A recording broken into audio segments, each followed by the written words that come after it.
নমস্কার, আমি শাওলি। আজকে সঙ্গে শাওলিতে একসাথে একজন নয়, দুজনকে আমি আড্ডা দিতে পেয়েছি। আলাপ করিয়ে দেব আমাদের অজয় গুপ্ত দাদার সাথে। অজয় গুপ্ত, তার একটি নতুন বই বেরিয়েছে, জুঁই শাপলা পদ্ম আর হারানো ভিটে। নামটা কি সুন্দর দেখুন। আসলে এই নামটা উচ্চারণ করলেই আমার পরপর এতগুলো ছবি ভিড় করে আসে আমার মনের মধ্যে। সেই জন্য একটু কথা হারিয়ে ফেলছিলাম, কিন্তু না, কথা হারালে আজকে চলবে না, কারণ আড্ডাটা আজকে আমাদের সবাইকে মুখ দিয়ে দিতেই হবে। বারবার স্মৃতিতে ভেসে গেলে আমরা কথা বলবো কি করে, তাই না? আর এই বইটা যে প্রকাশনা সংস্থা বের করেছেন তিনি হলেন অপূর্ব গঙ্গোপাধ্যায়। তিনিও আমাদের মধ্যে আছেন। অপূর্বদার পাবলিকেশন আপনারা অনেকেই জানেন, নাম বলার কিছু নেই, তবু বলে দিই, সৌমিত্রা প্রকাশনী। সৌমিত্রা প্রকাশনী থেকেই এই বইটা যে বেরিয়েছে, অপূর্বদাও একটা লেগেসি নিয়ে চলেছেন। সেই জন্যই আজকে যে দুজনের সাথে কথা বলবো, গল্প বলবো, সেই দুজন আমার কাছে অতটাই ইম্পর্টেন্ট, কারণ এরা দুজনেই একটা সময়কে ধরে রেখেছেন, যে সময়টা আমরা উত্তরাধিকার সূত্রে পেয়েছি। হ্যাঁ, সব সময় কি আর উত্তরাধিকার রক্তই কথা বলে না। সাহিত্য সংস্কৃতির একটা উত্তরাধিকার হয়, আমরা সেই উত্তরাধিকার নিয়েই আজ কথা বলবো, এগিয়ে নিয়ে যাব। কেন? ওই যে আগামীটা আরো সুন্দর, আরো ভালো করতে, আরো আন্তরিক করতে, সারাক্ষণ এইরকম করে ওই মোবাইল স্ক্রিনে না থাকতে। কথা বাড়াবো না, আর চলে যাই সোজা, একেবারে প্রথমেই যাই অজয়দার কাছে। এখন যারা আমাদের আড্ডা দিতে দেখছেন তাদের আরেকটা কথাও বলুন যে আমাদের আড্ডাটা আসলে এইখানে শুরু হচ্ছে না, শুরু হয়েছে অনেকক্ষণ আগে, প্রায় 1 ঘন্টা হতে চললো। এখন হট করে মনে হলো না, আচ্ছা চিনু সভ্যরাও এসেছে, আপনাদেরকে একটু ইনভলভ করে নিই আমাদের আড্ডার মধ্যে। তো সেখান থেকে আপনার এই বইটা লেখার কথা কেন প্রথম মনে এসেছিল? আমার বয়স তো যথেষ্ট হয়েছে, তুমি এটা বুঝতেই পারছ, বলেওছি লেখাতে। তো আমার একটা সময় মনে হলো জীবনে নিজেকে ভালোবাসার একটা পথ খুঁজতে হবে।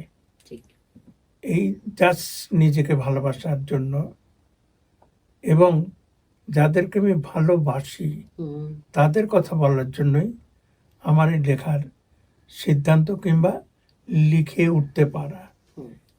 উঠতে পারাটার পেছনে যে মানুষ, সে তুমি যাকে পরিচয় করিয়ে দিলে, আজকে যে গল্প আড্ডার আরেকজন যে শরিক, সে অপূর্ব না থাকলে আমার হয়তো তুমি যা বললে জুঁই শাপলা পদ্ম ও হারানো ভিটে, কিন্তু আজকে আমি তোমার সামনে বসতে পারতাম না, গল্পের অংশীদারও হতে পারতাম না, আর বইও আসছো না বাজারে।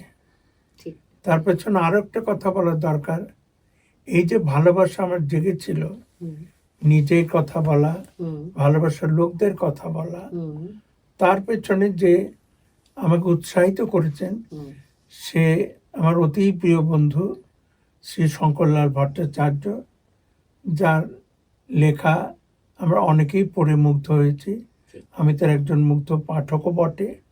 আমি তার বহু লেখা পড়েছি, বহু বই সে আমাকে, আমি সৌভাগ্য যে সে আমাকে উৎসর্গও করেছে। তো এক কথায় যদি বলি, আমার নিজেকে ভালোবাসাটা প্রকাশ করার জন্য, ভালোবাসার মানুষকে কথাগুলো জানানোর জন্যই বইটা লেখা, আর কোনো উদ্দেশ্য মাথায় ছিল না, আজও নেই, ভবিষ্যতে হয়তো থাকবে না। কারণ আমার তো জীবনের উপান্তে এসে পৌঁছেছি, কত সময় বাকি আছে জানি না, কিন্তু এইটা যে করতে পেরেছি সেটা আমার একটা পরম সৌভাগ্য। প্রথমেই আমি একটা ব্যাপারে অমত হলাম, সেটা হলো মোটেই উপান্তে এসে পৌঁছননি, কারণ কার কখন চলাটা বন্ধ হয় সেটা কেউ জানে না, প্রথম কথা। আর আজকাল তো কত লোকে 110 বছর অবধি বাঁচছে, এটা কোনো ব্যাপার নয়। তবে হ্যাঁ, এটা ঠিক যে আপনি যে ভালোবাসার মানুষদের কথা তুলে ধরেছেন, সেটা আপনারা একদম ছোটবেলা থেকে তুলে ধরেছেন। অনেকটাই।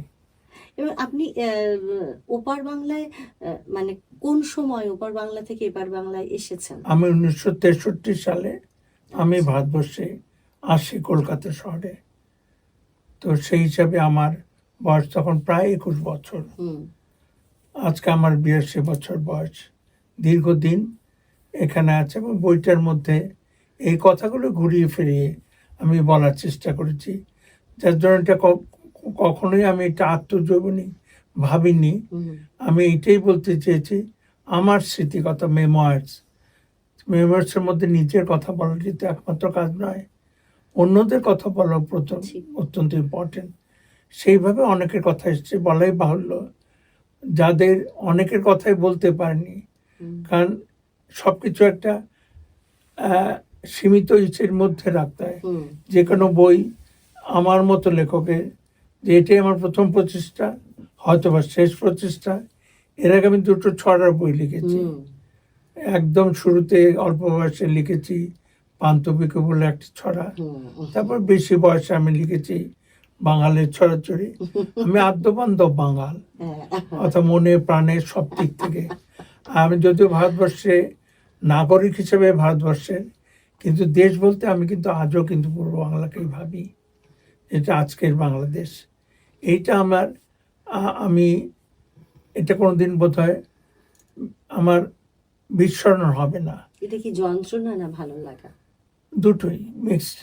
কারণ আমার যে অভিজ্ঞতা যেখানে থাকার, আমার এত আজকে যে বাতাবরণ সারা দেশে, যে বাতাবরণটা মানুষকে চিহ্নিত করা হচ্ছে ধর্মের বিচারে, অন্য খাদ্য খাবারের বিচারেও, কে গরু মাংস খায়, কে শুয়োরের মাংস খায় ইত্যাদি।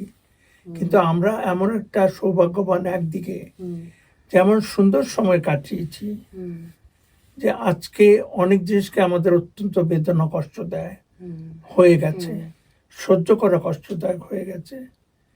এবং আমরা যে এসছি, আমরা কোনো দুঃখের ঘটনা নিয়ে আসিনি, এইটা সৌভাগ্যের পেছনে যদি কারণ বিশ্লেষণ করি, আমার বাবা ছিলেন স্কুলের হেডমাস্টার ঢাকাতে, এবং অধ্যাপকও ছিলেন। বাবার ছাত্রদের মধ্যে অনেকে পুলিশের বড় কর্তা ছিল, রাজনীতিবিদ ছিল, মন্ত্রী ছিল ইত্যাদি। রাইট ফাইট হওয়ার আগে আমরা আগে অ্যাডভান্স খবর পেয়ে যেতাম যে রাইটের লাগাটা খুব সম্ভাবনা, আপনারা অন্য কোথাও শিফট করে যান। এইভাবে আমাদের কোনো প্রাণহানি পরিবারের কাউকে হয়নি। এই যে ব্যক্তিগত এরকম কোনো দুর্ভাগ্যের শিকার হয়নি বলে, এটাও বোধহয় একটা কারণ কোনোদিন আমরা কোনো ধর্ম বিদ্বেষী হতে পারিনি।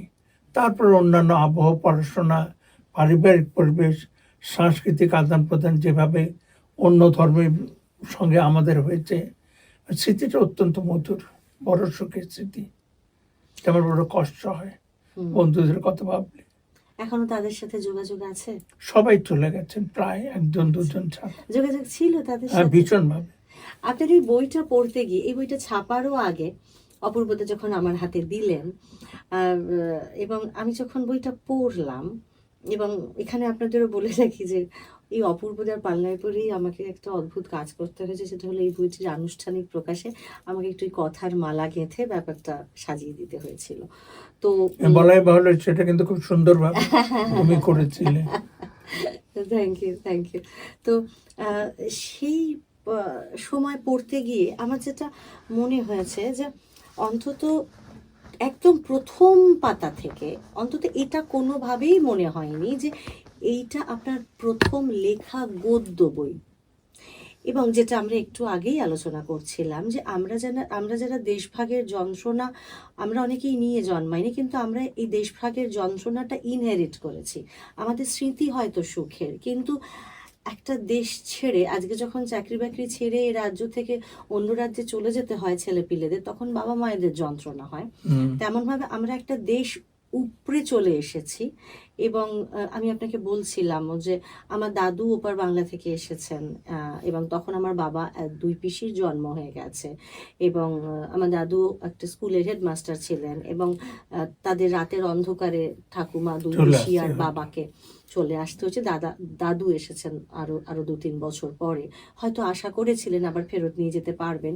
এটা একদম ঠিক বলেছেন যে তখন ওই বাংলাদেশের আকাশে বাতাসে কিন্তু এই মানে ধর্ম নিয়ে ভেদাভেদটা ছিল না, এবং আমার মনে হয় আজও নেই আকাশে বাতাসে।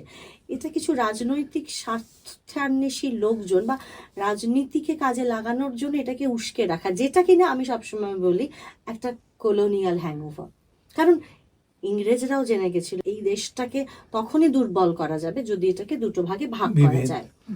কিন্তু আপনার গোটা বইতে আমরা কোথাও কোনো রকম ভাবে এই সময় এই যন্ত্রণা কিচ্ছু পাইনি, শুধু এক রাশ আনন্দ, এক রাশ ছোটবেলা, আর এক রাশ। কারণ আমি আপনাদেরও বলছি যে আমি যখন এই লাইনটা পড়ি যে পাড়ায় তো এবারও দুর্গাপুজো হবে, অনিমেষ দা নাচবেন ধুনুচি নাচ, শ্যামদার দাদা, বোরহান ভাই, সিরাজ ভাই, মেহের আপা, জিনাত আপা আর অন্য সব ভাই আপারা দু একদিনের মধ্যেই জানবে অজয় চলে গেছে।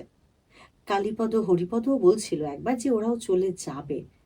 অনিমেষদা, চিত্তদা, শঙ্কর ওরাও এখনো চলে যাওয়ার কথা ভাবছে না।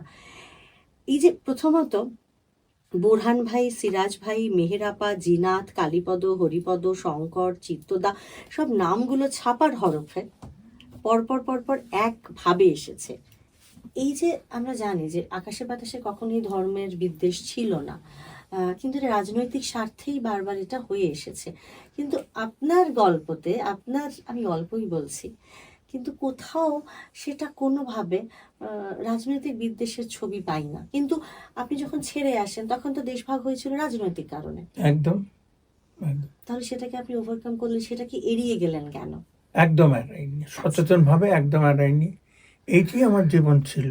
এর বাইরে মানে সিরাজের পাশে কালীপদ স্বাভাবিক, মেয়ের আপার পাশে মমতা স্বাভাবিক, অর্থাৎ এর বাইরে যে আলাদা একটা জগৎ আছে এইটা চিনিনি। ওই আজকে যে জগৎটা দেখছি এটা বরঞ্চ আমার অজানা। ঠিক। এই ঝগড়া বিবাদ বিসম্বাদ ধর্মীয় হানাহানি এই জগৎটা দেখিনি। যদিও এটা বলাই বাহুল্য যে ওখানে রাজনৈতিক দাঙ্গা হয়েছে, কিন্তু যেহেতু আমরা ওইভাবে আক্রান্ত হইনি এবং বিভিন্নভাবে যে ধর্মবিদ্বেষ ছড়িয়ে দুটো ধর্মকে আলাদা করার চেষ্টা হয়েছিল কিংবা হচ্ছে তার আমরা শিকার হইনি। সেক্ষেত্রে সৌভাগ্যবান বাবার যোগাযোগে মানে আমরা একটা তার কাছ থেকে পেয়েছি সহনশীলতা, বাবার কাছে আমার যে শিক্ষা পেয়েছি সেখানে সব ধর্মকে ভালোবাসার কথা শিখেছি। আমরা আলাদা করে ভাবতে শিখিনি। বুঝতে পেরেছি। মানে আপনি বলছেন যে আমি যে এই যে পড়ার সময় এটা আমার নজরে এসেছে যে একসাথে এই যে বললেন আপনি মেহের আপার নাম, মমতার নাম এসেছে, আবার বোরেহান ভাই এর সাথে জগদীশ, ওদের কালীপদ ওদের নামও এসেছে। এটা আমাদের আলাদা করে চোখে পড়েছে, কিন্তু আপনি বলছেন এটাই তো স্বাভাবিক, এটাই তো হওয়ার কথা, এটাই তো জীবন।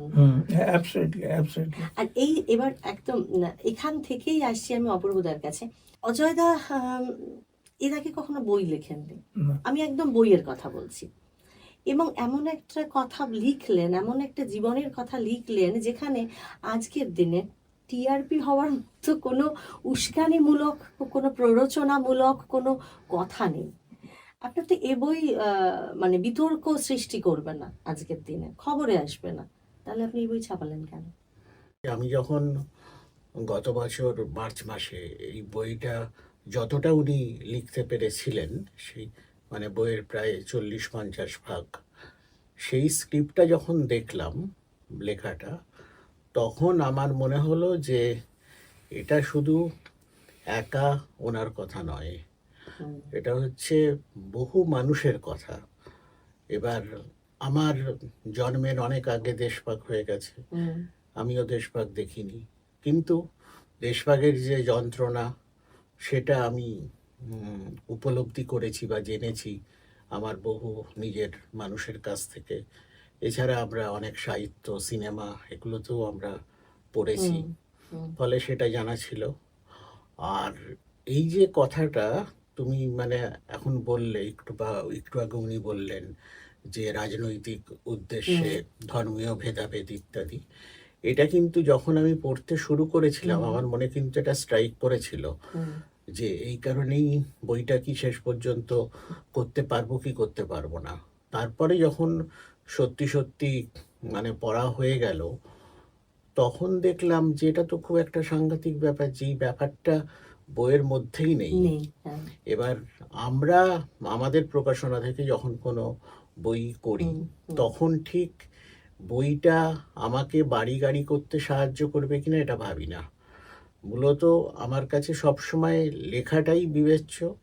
সাহিত্যিক মূল্য থাকে সাহিত্যিক সাহিত্য মূল্য থাকে বা জীবন মূল্য যেন তার একটা। মধ্যে আচ্ছা, থাকে। জীবন ঠিক। যারা পড়বেন হুম, হয়তো এই বইয়ের বাণিজ্যিক মানে সাফল্য সেরকম নাও হতে পারে, তাও আমার এটা বলতে ভালো লাগছে যে এটা কলকাতা বইমেলায় মানে জানুয়ারি মাসের মাঝামাঝি বা শেষ দিকে প্রকাশিত হয়েছিল। হুম, কিন্তু এর মধ্যেও খুব খারাপ যে রেসপন্স পাচ্ছি তা নয়, একেবারেই সেটা না। মানে যথেষ্ট ভালো। এবং তারপর আনুষ্ঠানিক পরিবেশন আমরা করলাম গত হুম, 9ই হুম, মার্চ। হুম, ওই জন্য এদিন আর প্রকাশনা কথাটা বলিনি, পরিবেশন বলেছি। হুম। তাতেও যে রেসপন্স পেয়েছি উত্তম, সেটা ভালো, তুমি তো নিজেই তার সাক্ষী। হুম। তা এটাই মনে হয়েছে যে মানে আর কি লেখাটা ওনার হতে পারে, ওনার নামটা থাকছে অজয় গুপ্ত, কিন্তু উনি কিন্তু একই সঙ্গে বহু মানুষের কথা, একটা করে প্রজন্মের। প্রজন্মের কথা এবং সেই সমাজের কথা হুম, উনি একদম। বলেছেন, যেটা এখনকার এখন আমি- সমাজে বা এখনকার প্রজন্মের কাছে অবশ্যই জানা দরকার। এই ব্যাপারটা আমাকে খুব মানে টেনেছে। মানে দেশভাগ যন্ত্রণা বলতে যেটা আমাদের কথায় কথায় ঘোরে, একটা সময় আমাদের ছোটবেলায় শুনেছি যে ঋত্বিক ঘটককে নিয়ে বলা হতো যে ঋত্বিক ঘটক তো শুধু মানে কাঁটাতারের যন্ত্রণার কথা বলতে বলতেই ওর জীবন চলে গেল, তো শেষ পর্যন্ত পাগল হয়ে গেল। একটা সময় গিয়ে পাগল হয়ে গেলেন। মানে ভেতরে কতটা যন্ত্রণা থাকলে ওইভাবে ওরকম ভাবে অত ছটফটানি নিয়ে লোকেরা শিল্পের মধ্যে ঝাঁপ দেয় সেটা বুঝতে পারি। কিন্তু একই জায়গা থেকে আজকে ঋত্বিক ঘটক বলে তার যন্ত্রণা কম হবে বা তার যন্ত্রণা বেশি হবে, আর আপনি আজকে অজয় গুপ্ত বলে আপনার যন্ত্রণা কম হবে, এটা তো নয়। মানুষ তিনিও, মানুষ আপনিও। কিন্তু ঋত্বিক ঘটকের সঙ্গে আমি তুলনা করছি এই জায়গা থেকে যে ঋত্বিক ঘটক যে যন্ত্রণার কথা বলেছেন, যে ছটফটানি থেকে শিল্প করেছেন, আপনিও ওই যন্ত্রণা, ওই ওই ছটফটানি থেকেই জুই, শাপলা, পদ্ম আর হারানো ফিটে আলাদা করে রেখেছেন। কিন্তু অদ্ভুতভাবে আপনার পুরো বইটা, আমি ছবিই বলি কারণ বইটার পাতায় পাতায় প্রচুর ছবি উঠে এসেছে। আপনি হয়তো এটা আপনার প্রথম লেখা এবং আপনার হতে পারে আরেকটা, আপনার কোনো চিন্তা ছিল না ব্যাকে যে আমাকে কে কি বলবে, কারণ আপনি জীবন মোটেই। অনেকটা দেখে এসেছেন। মোটেই না, একদম না। হ্যাঁ, অনেকটা অভিজ্ঞতা আপনার, একদম। আপনি জীবন সম্পর্কে অনেকটা অভিজ্ঞতা দিয়েছে আপনাকে জীবন। তো সেই জায়গা থেকে আপনি খুব ইজি ফ্লোতে লিখে গেছেন, যেন মনে হচ্ছে আপনি স্টোরি টেলিং করছেন। হতে পারে ইটস আ রিটেন ফরম্যাট, কিন্তু এটা স্টোরি টেলিং হয়েছে। এবং যার জন্য আমরা যে একটু আগে আলোচনা করছিলাম যে আমরা যারা এই ঘটনাগুলো জানি, দেশভাগের কথা কিছুটা হলো মানে প্রত্যক্ষদর্শীর মুখ থেকে শুনেছি বলেই বলছি, আরো আমাদের কাছে এটা আজও ইতিহাস। এবং সেই জায়গা থেকে আপনার এই বইটা একই সাথে কিন্তু ইতিহাসের দলিলও একটা জায়গায়। কিন্তু সেটা আমাদের আরো দুটো প্রজন্ম পরে হয়তো তারা এটা হয় হিস্ট্রি হিসেবে পড়বে, অথবা এই বইটা তারা তার আপনার আত্মজৈবনিকমূলক উপন্যাস, মানে একটা ফার্স্ট পার্সনে লেখা হয়েছে, যেমন শ্রীকান্ত লেখা হয়েছে তেমনভাবে আপনার এই বইটা আপনি একটা ক্যারেক্টার, রাইটার নিজে একটা ক্যারেক্টার হয়ে গল্পটা লিখেছেন, কিন্তু এটা তো ইতিহাসের দলিল। তাহলে সেইটার মধ্যে আপনার ওই ছটফটানিটা কোথাও নেই। আপনার পুরো লেখাটা জুড়ে একটা সুন্দর শান্ত একটা আশ্রয়, একটা আরাম রয়েছে বইটার মধ্যে। না, এটা আমি অত্যন্ত কনসাসলি করেছি, আচ্ছা। অত্যন্ত সচেতনভাবে করেছি দুটো কারণে। কারণ আমি বহু পার্টিশন লিটারেচার পড়েছি, আচ্ছা। নাটক, নোবেল, হুম, অন্যান্য ইতিহাস। সেখানে ম্যাসাকারের গল্প এত রয়েছে। হুম, তো আমি তার মধ্যে আমি একজন অর্বাচীন, আমি প্রথম লিখতে চাইছি। আমার মনে হলো যে ওই কথা তো অনেকেই লিখেছে, আবার ওর মধ্যে না ঢুকে আমি ভালোবাসার কথাটাই লিখি। আমি ওই জায়গাটার মধ্যে প্রবেশই করিনি, তার জন্য অন্য কথা উঠে আসেনি। এবং এইটা সচেতন প্রচেষ্টা, অত্যন্ত সচেতন। আমার বন্ধু, তার কথা এখানে আছে, ঢাকাতে আমার কলেজের সহপাঠী কাশিনাথ, ওর একটা কথা এসছে, ওদের দুজনের বন্ধুত্ব, কাশি এবং রহিম। এটা প্রত্যেকটা, এখানে কিন্তু কোনো গল্প নেই সেই অর্থে, যেটা গল্প ফিকশন বলা হয়, বানিয়ে বলা কিংবা একটা কল্পনা করবো, সেটা নেই। প্রত্যেকটা কথা অত্যন্ত আন্তরিকভাবে সৎ এবং সত্য এইভাবে লেখার চেষ্টা করেছি। এই বেশ কোনো সন্দেহ নেই। কোনটা আমাকে বানাতে হয়নি, কোনো কাহিনীকে তৈরি করতে হয়নি, ঘটনাকেও তৈরি করতে, ঘটনা যেভাবে ঘটেছে সেইভাবে আমি ঘটনাটাকে প্রকাশ করার চেষ্টা করেছি একদম। যতটুকু ইয়েতে। আর যে জিনিসটা আমি মানে কনসাসলি করেছি, যে ঘৃণার কথা তো অনেক বলা হয়েছে, ঠিক ঠিক। তো শুধু একটু ভালোবাসার কথা বললাম। বন্ধুরা দেখেছেন নিশ্চয়ই, যতক্ষণ দাদা কথা বলছিলেন আমি বইটাকে এইভাবে রেখেছিলাম। আমি এই কারণে বলছি, আমি যে বললাম একটা অদ্ভুত একটা আরাম। আপনারা একই সাথে বইটার প্রচ্ছদটা দেখুন, জুঁই, শাপলা, পদ্ম আর হারানো ভিটে। এবং এই যে জুঁই, শাপলা, পদ্ম নিয়ে যে সময়টার কথা, যে জায়গাটার কথা উনি বলেছেন, তার সঙ্গে আলাদা করে হারানো ভিটের যন্ত্রণাটাও রেখেছেন, কিন্তু এটাকে আলাদা করে দিয়েছেন, কারণ এইটাই সবটা নয়, সবটা আসলে এইখান থেকে এতটা। এবং সেই জন্য এই যে এত অন্ধকার, অন্ধকার, জলের অন্ধকার, তার মধ্যে শাপলা ফুটে আছে, তার মধ্যে কতগুলো এদিকে এই শাপলা পাতাগুলো আছে, কিন্তু তার মধ্যে দেখুন শালুক ফুলটা জেগে রয়েছে সাদা। এই যে শাপলার যে ফুলটা হয়, শালুক ফুল যেটাকে আমরা বলি, এবং যেটা এখন আরো বেশি স্পষ্ট হলো যে এই সাদার যে ভালোবাসাটুকু, টাচটা, আরামটা, এইটাই লেখক অজয় গুপ্ত বলতে চেয়েছেন, আমাদের এবং দাদা বলতে প্রকাশক চেয়েছেন। হিসেবে আমি বলছি একটা কথা, যে এই বইয়ের প্রচ্ছদটা করতে গিয়ে আমাকে কিন্তু খুব বেগ পেতে হয়েছে। কি এবং করবেন? হ্যাঁ, কি করব, এবং উনিও তার সাক্ষী। প্রচ্ছদ কে করেছেন? হ্যাঁ, তার প্রচ্ছদ নামটা? করেছেন শান্তিনিকেতনের সমীরণ নন্দী। আচ্ছা। কিন্তু তার আগে হুম আমি নাম বলতে চাই না, মানে বিখ্যাত বিখ্যাত শিল্পী হুম যারা বলতে কিন্তু পারেননি। এই বইয়ের প্রচ্ছদের বিভিন্ন ডেমো পাঠিয়েছেন, আচ্ছা। এবং আমরা প্রত্যেককে হুম তার চাহিদা মতো বা তার যোগ্য পারিশ্রমিক দিয়েছি।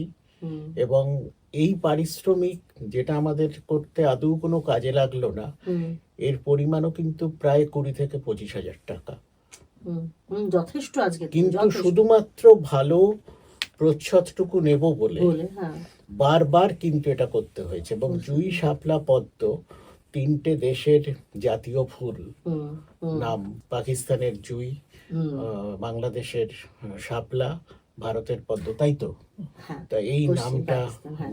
নেওয়া এবং এই ঠিক এই ভাবটাকে ফোটানো, হুম এটার জন্য কিন্তু আমাদের মানে প্রচ্ছদের জন্যই কিন্তু সাংঘাতিক। এবং পুজো টুজোর সময় থেকে অনেক দিন আমার বেশ মানে নষ্ট হয়েছে, বা চিন্তার মধ্যে দিয়ে নষ্ট হয়েছে, যে আলটিমেট প্রচ্ছদটা কি কি হবে। হবে? শেষ কিন্তু পর্যন্ত অসাধারণ সমীরণবাবু হয়েছে।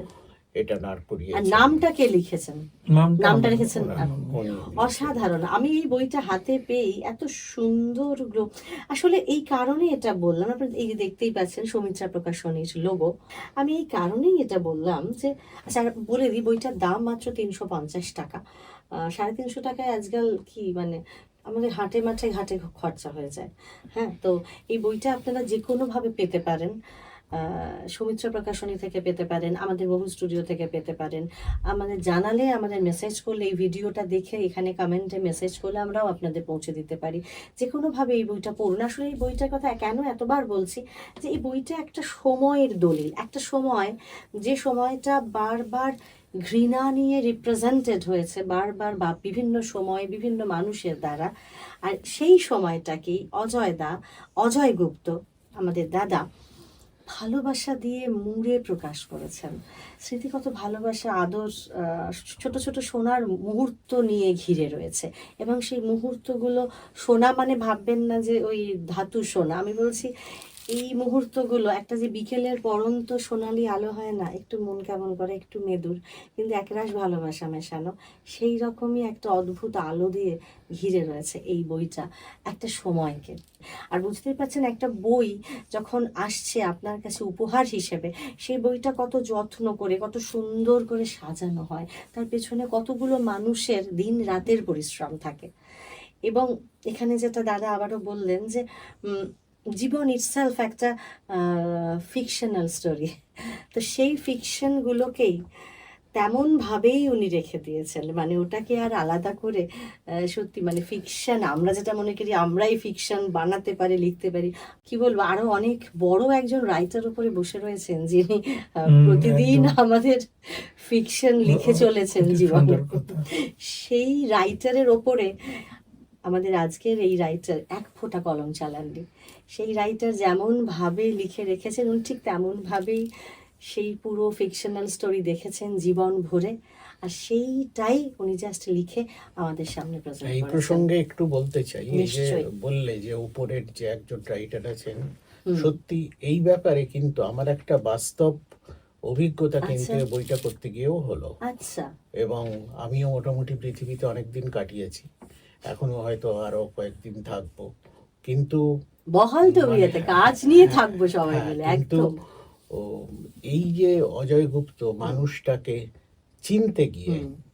আমার কাছেও কিন্তু জীবন অভিজ্ঞতাতে অন্যরকম ভাবে সমৃদ্ধ হলো। আচ্ছা। দুটো ব্যাপার, অভিজ্ঞতা, হ্যাঁ, শুনি শুনি। একটা ব্যাপার হচ্ছে যে এই বইটা কিছুটা ট্রান্সক্রিপশন করতে হয়েছে, হুম। এবং কিছুটা উনি যেহেতু একটু অসুস্থ হয়ে গেলেন গত বছর থেকেই, এবং ওনার সেরকম ভাবে কথা বলার শক্তি বা ইত্যাদি উনি পাচ্ছিলেন না, তা আমাকে মে মাসে শেষ সপ্তাহে গত বছরে দিল্লি চলে যেতে হয়েছিল হুম। এই বইটা করব বলে, হুম। হুম। এবং ফ্লাইটে যাতায়াত এবং ওখানে ভালো গেস্ট হাউসে থাকা, হুম। 5-6 দিনের প্ল্যানে। হুম। কিন্তু একদমই মানে অবিশ্বাস্য লাগবে শুনলে, ওই স্পেলে কিন্তু কোনো কাজই করতে পারলাম না, কারণ আমি যাওয়ার পর উনি এত অসুস্থ হয়ে গেলেন হুম। যে মানে ওই 5-6 দিনের মধ্যে যে আমার সঙ্গে ওনার কার্যত দেখাই হলো না। প্রথমে উনি একদিন এলেন, আচ্ছা। মিনিট 10 মানে কথা বলার পরেই উনি অসুস্থতা ফিল আচ্ছা। করলেন, এবং আলটিমেট ওনাকে বাড়ি চলে যেতে হলো। এবং আমার তখন খুব খারাপ লাগলো হুম। যে এরকম একটা এতে এলাম, কিন্তু কিছুই কাজের কাজ কিছুই হলো না। কিন্তু তারপর আবার ওই যে ওই ভগবানের হুম। বা ঈশ্বর আমরা যাই হুম। বলি, বা হুম। কোনো পাওয়ার, হুম। মানে কপালে থাকলে যা হয়, উনি যখন জুলাই মাস নাগাদ বা জুন মাস নাগাদ উনি যখন ডাক্তার দেখাতে কলকাতা হুম। এলেন, হুম। এবং সেই ডাক্তার দেখানোর জন্য কলকাতাকেই বেছে নিলেন, সেই সময় তখন আবার। উনি মানে যে ডাক্তারের চিকিৎসাধীন এখনো আছেন, হুম। এত মানে দ্রুত উন্নতি দেখলাম, বাহ। তার শারীরিক উন্নতি, এবং সেই সঙ্গে এত দ্রুতভাবে কাজ এগোতে লাগলো। বা ওই যে আমরা একটু আগে তুমি বললে যে কাজ করতে করতেই বেঁচে থাকবো, হয়তো এইটা ওনার একটা মানসিক একটা ভীষণ চাপ ছিল তখন, যে বইটা শেষ হবে কিনা হুম। বা আদৌ কি হবে, কিন্তু সেটা যখন উনি করতে পারছেন যত, তত দেখছি উনি ভালো হয়ে যাচ্ছেন। হ্যাঁ, হ্যাঁ, ঠিক। নিশ্চয়ই একদম। ডাক্তারি ঠিক। ওষুধ কাজ করছে, কিন্তু এই যে মানসিক চিন্তা, এক একটা চ্যাপ্টার শেষ হয়ে যাচ্ছে। কলকাতায় উনি যে ওনার বাড়ি আছে সেখানে হুম। আমি রেগুলার গিয়ে, দুবেলা করে গিয়ে, হুম। বা কখনো রাত্রির বেলা থেকে, হুম। রাত্রির বেলা 2-2-2:30 পর্যন্ত হুম। ওনাকে সঙ্গে হুম। কাজ হয়েছে, হুম। মানে শুনে। তাই এটা যত ভাবুন, হচ্ছে, রাত্রি 2-2-2:30 অবধি হ্যাঁ, কাজ করেছেন, হয়েছে, এবং এবং ওই দুদিন রকম শারীরিক অবস্থায় যিনি কিনা অসুস্থতা চিকিৎসা করাতে চিকিৎসা এসেছেন। করাতে, হ্যাঁ।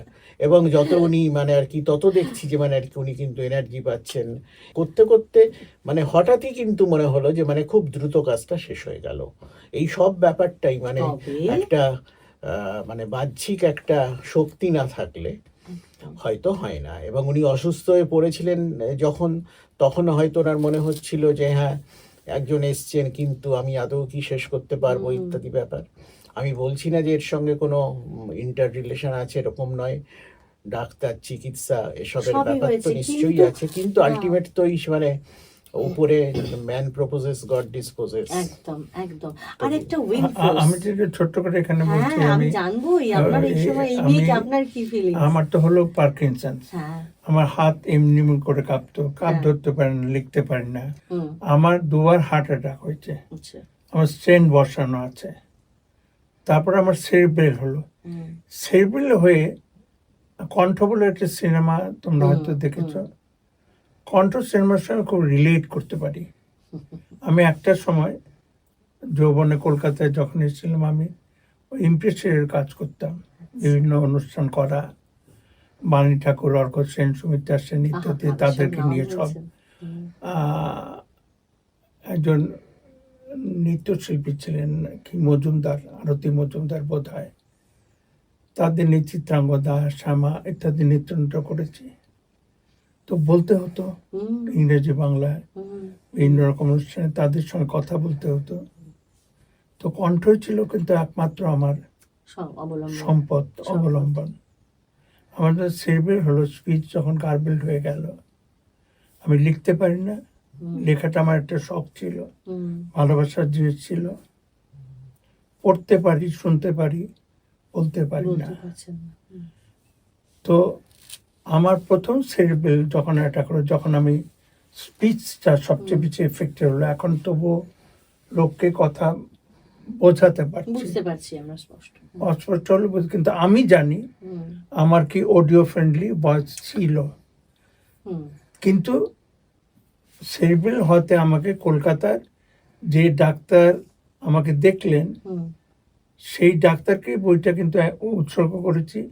এবং আমার আপন ভাগ্নে, সেও ওখানে ডাক্তার নিউরোলজিস্ট, যে আমাকে এই চিকিৎসার ব্যাপারে সবকিছু দিল্লি থেকে নিয়ে এসছে, এই তিনজনকে কিন্তু আমি বইটা উৎসর্গ করেছি। ডক্টর ঋষিকেশ কুমার, ডক্টর সুপ্রিয় চৌধুরী, আর আমার পুত্রবৎ, আমার পুত্রের মতোই আর কি। আর ওপার বাংলা শেখ ফজলুল, ওরা তো দুজনেই, মনি আর আলী জাকের। শেখ ফজলুল মনে শেখ সাহেবের ভাগ্নে, কলেজের বন্ধু ছিল, বঙ্গবন্ধুর ভাগ্নে। আলী জাকের তো বিখ্যাত নাট্য ব্যক্তিত্ব, তো অনেকেই জানে। এই বইটা লেখাটাও তো একটা গল্প। এইটা যেটা অপূর্ব বললো, সেটা আমার মাঝে মাঝে মনে হয় আমি তো বেঁচে উঠলাম। কারণ আমি যেভাবে এসেছি, আমাকে প্রসেনজিৎ যেভাবে নিয়ে এলো, ফ্লাইটে করে আমি নামলাম কলকাতায়। আমি যখন হাসপাতালে গেলাম, এই হাসপাতালে বহুবার আমি গেছি চিকিৎসা করাতে, নিয়মিত করাই সেরিব্রালের পর। ডাক্তার আমাকে বললেন, মিস্টার গুপ্তা, তুমি একটু ওয়াক করো তো। ওয়াক আমি করতে পারি না, কাউকে ধরে আমাকে ওয়াক হাঁটতে হয়। তো হাঁটা দেখে বললেন যে তুমি ভর্তি হয়ে যাও। রাত্রেবেলা আমাকে যখন দেখতে এলেন, যখন হাসপাতাল বন্ধ হয়ে গেছে, বললেন তোমাকে আমি ভালো করে তুলব, তুমি তো আবার কিন্তু চলতে পারবে, হয়তো লিখতেও পারবে। লেখা কষ্ট হয়, কিন্তু তবুও ধীরে ধীরে, যার জন্য ট্রান্সক্রিপশন করা আমার পছন্দ হয়নি। একটা বলা লেখার মধ্যে অনেক তফাৎ আছে।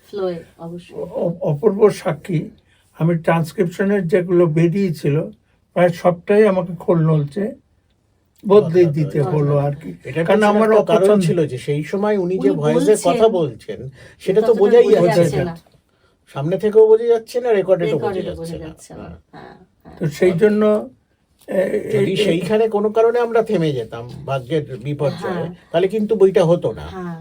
কিন্তু আজকে উনি সেখান থেকে রিকভার করেছেন বলেই কিন্তু বইটা অবশ্যই। এবং সত্যি এটা একটা কথা বলতে, আমরা মানি এটা উপরওয়ালা হোক, একটা কোনো পজিটিভ ফোর্স হোক, একটা কোনো সুপার ন্যাচারাল পাওয়ার হোক, একটা কোনো এক্সট্রিম সুপ্রিম পাওয়ার, যে ভাষায় তাকে আমরা যে নামে ডাকি, যাই হোক না কেন, কিন্তু তার সাথে ওই যে মানে বিশ্ব সাথে যোগে যেথা বিহারও, সেইখানে যোগ তোমার সাথে আমারও।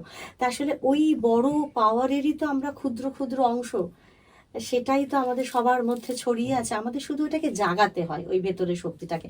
আমি এই কারণে এই কথাগুলো বললাম। আমরা যারা আজকাল খুব চট করে একটু বিরক্ত হয়ে পড়ি, এই বাবা কি হ্যারাসমেন্ট, বাবা কি সমস্যা, বাবা কি প্রবলেম, সারাক্ষণ এগুলো বলি, যেগুলো আমাদের হাতে আছে আমরা অ্যাভয়েড করতে পারি, সেগুলোকে আমরা কত বড় করে দেখি, কিন্তু সেগুলো কত তুচ্ছ, কত ছোট, সেইগুলো মনে হয় জানেন যখন এই রকম মানুষদের সামনে বসি, যারা এমন কিছু বিপদ, এমন কিছু ঝামেলা, সত্যিকারের সমস্যা মানে ফেস করছেন, যেটা তার হাতে নেই, যেটা তিনি নেগলেক্টও করতে পারবেন না, কোনোভাবে সেটাকে অস্বীকার করতে পারবে না, কারণ সেটা বেঁচে থাকার সাথে প্রতি মুহূর্তে জড়িত। তাদের সামনে বসলে মনে হয় আমাদের এই ছোট ছোট ব্যাপারে বিরক্ত হয়ে যাওয়া, আজকের দিনে রেগে ওঠা, এই শর্ট টেম্পার্ড না, আমার ভালো লাগে না, এই চট করে ভালো লাগে না বলাটা, কাজ শাক করে, এটা কত তুচ্ছ, কত ছোট, কত হেয় আর কত হাস্যকর। জীবন এভাবেই আমাদের প্রতি মুহূর্তে শিখিয়ে যায়। আমি তার আগে একটা কথা বলছি, কোনোভাবে যদি বইটা ধরো আজকে না হতো, তাহলে হয়তো আজকের এই দিনটা আসতাম না, বা আমরা হয়তো তোমার স্টুডিওতে আসতাম না, সবই ঠিক আছে, কিন্তু আমরা একটা সময়ে দলিল পেতাম না, দলিল পেতাম না, এটা একটা ঠিক। আর সেকেন্ড হচ্ছে যে একজন মানুষের অনুভবকে আমি কিন্তু প্রত্যেক মুহূর্তে ফিল করছিলাম। যিনি আমাকে অজয়-দার সঙ্গে যোগাযোগটা করিয়ে দিয়েছিলেন, শঙ্করলাল ভট্টাচার্য।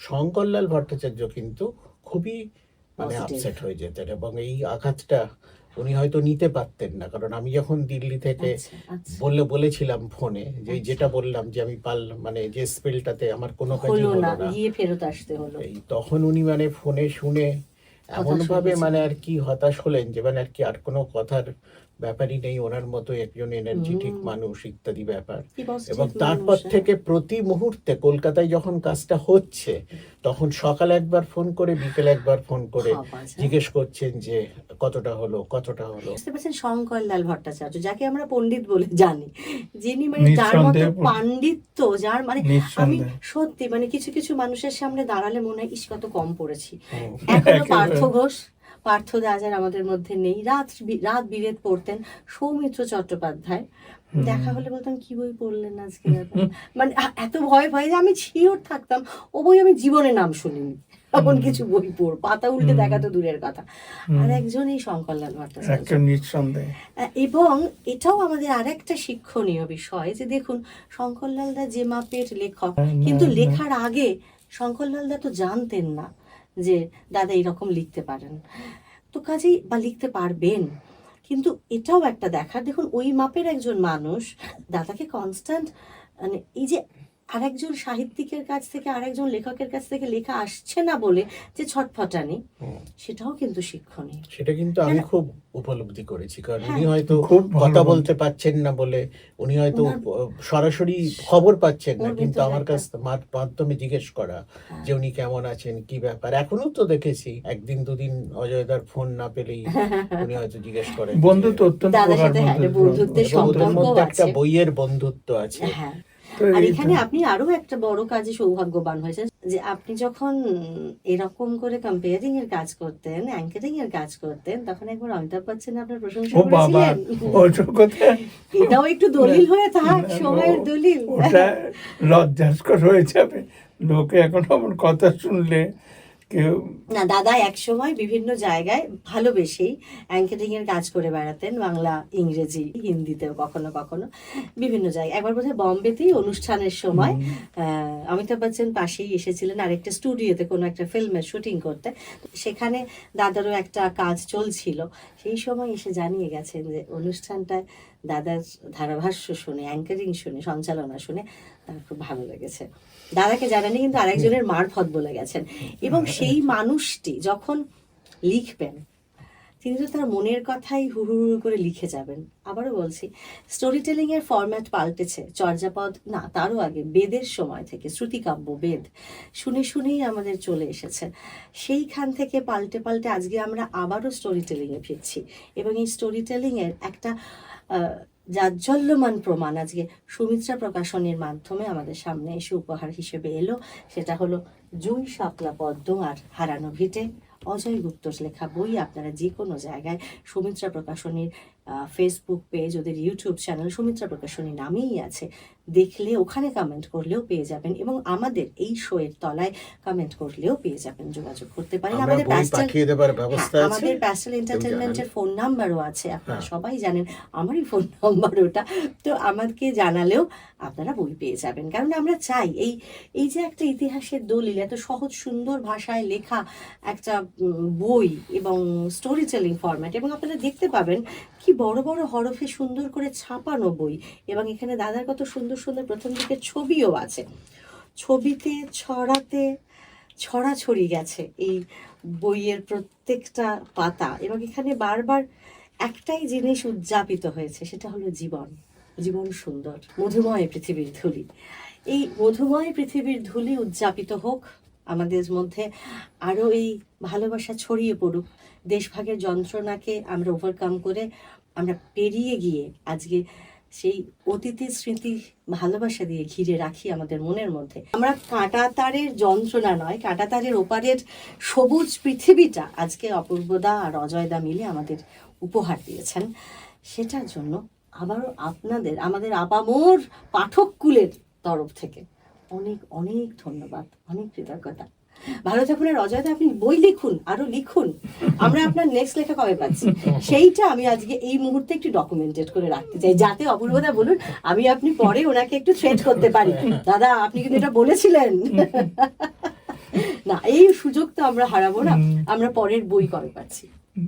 খুব কঠিন প্রশ্ন, উত্তরও প্রচণ্ড কঠিন, কারণ লেখার ক্ষমতা প্রায় পারি না। কোনো অসুবিধা নেই, আমরা আর সবাই না, মিলে আছি, কিন্তু অপূর্বদা আছে। আমার সেই ক্ষমতা নেই মুখে বলে অনেক কিছু প্রকাশ করা।